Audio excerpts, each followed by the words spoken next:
नमस्कार दोस्तों, मैं दिलीप कुमार।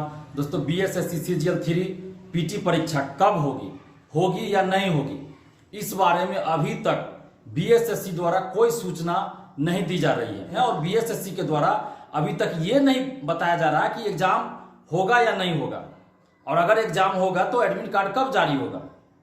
बीएसएससी को कम से कम इतना तो बताना चाहिए ना। कितना लापरवाह कह लीजिए, निकम्मा कह लीजिए, कितना निकम्मा आयोग है ये, सुस्त आयोग है, और कितना लापरवाह है या जानबूझकर ऐसा किया जा रहा है बीएसएससी के द्वारा। कोई नोटिस क्यों नहीं बीएसएससी जारी कर रही है।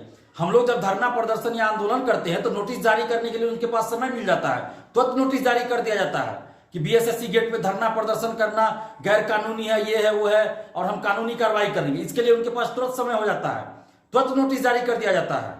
तो हम लोग ये मांग बीएसएससी से बार बार कर रहे हैं, और बीएसएससी अभी तक कोई नोटिस जारी नहीं कर रही है। आखिर बीएसएससी को एक नोटिस तो जारी करना चाहिए ना कि वो पीटी परीक्षा होगी या नहीं होगी, और अगर पीटी परीक्षा होगी तो एडमिट कार्ड कब से डाउनलोड किया जा सकेगा, क्योंकि कम से कम 21 दिन पहले अभ्यर्थियों को यह पता होना चाहिए कि उनका सेंटर कहाँ है, ताकि वो रिजर्वेशन करा सके या जो सरकारी जॉब में है या कहीं भी जॉब में वो छुट्टी ले सके।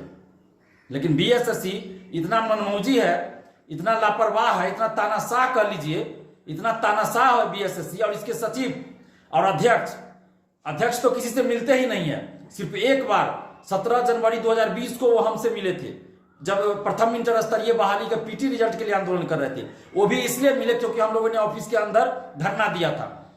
लेकिन उसके बाद बीएसएससी के अध्यक्ष कभी मिलते ही नहीं है। ये कैसा आयोग है? ये क्या ये लोकतांत्रिक राज्य में नहीं है क्या बिहार में लोकतंत्र नहीं है? और सचिव मिलते हैं तो सचिव की बातों का कोई वैल्यू ही नहीं रहता है। सचिव सीधा बोलते हैं कि मुझे कुछ पता नहीं है, मैं कुछ नहीं कर सकता, जो करेंगे अध्यक्ष करेंगे। तो फिर सचिव क्यों है वो? फिर सचिव है किस लिए? इससे अच्छा है कि सचिव पद ही समाप्त कर दिया जाए। तो कैसा ये आयोग और कैसा बिहार के भविष्य के साथ किस तरह से खिलवाड़ किया जा रहा है आप सभी देख रहे हैं। और जो सरकार बार बार ये अखबारों में, मीडिया में ये बयान दे रही है कि हम युवाओं के लिए ये कर रहे हो करे, क्या एक बार भी नीतीश जी या तेजस्वी जी को इस पे बोलने में नहीं हो रहा है? क्या नीतीश जी तेजस्वी को इस पे एक्शन नहीं लेना चाहिए? या क्या बीजेपी जो विपक्ष में अभी है, जब सत्ता में थी तब भी चुप थी, अभी विपक्ष में है तब भी चुप है? तो बिहार के सभी पॉलिटिकल पार्टियां भी चुप रहती है, सभी नेता भी चुप रहते हैं। ये सब चोर मौसेरे भाई वाली बात है, क्योंकि ये सभी जानते हैं कि आज न कल वो सत्ता में है। आज जदयू के साथ आरजेडी है तो कल बीजेपी थी, फिर आगे हो सकता है जदयू के साथ बीजेपी मिलकर सरकार बनाए। तो ये सिलसिला चलते रहता है। इसीलिए चोर मौसेरे भाई वाली बात है। और बिहार का कोई नेता या कोई पार्टी युवाओं के मुद्दे पे नहीं बोलती है, चुप रहती है। ये 9 लाख स्टूडेंट्स के भविष्य का सवाल है। आखिर ये बच्चों का खेल नहीं है। मैट्रिक इंटर की परीक्षा होती है तो उसमें भी पहले बता दिया जाता है, अब बहुत पहले एडमिट कार्ड जारी हो जाता है, बहुत पहले सेंटर पता चल जाता है कि कहाँ एग्जाम है। जबकि वो मैट्रिक इंटर की परीक्षा स्टूडेंट्स के अपने ही जिला में होता है, अपने ही स्कूल कॉलेज के अगल बगल कॉलेज में ही सेंटर पड़ता है। फिर भी बहुत पहले मालूम पड़ जाता है कि किस कॉलेज किस स्कूल में उनका सेंटर है।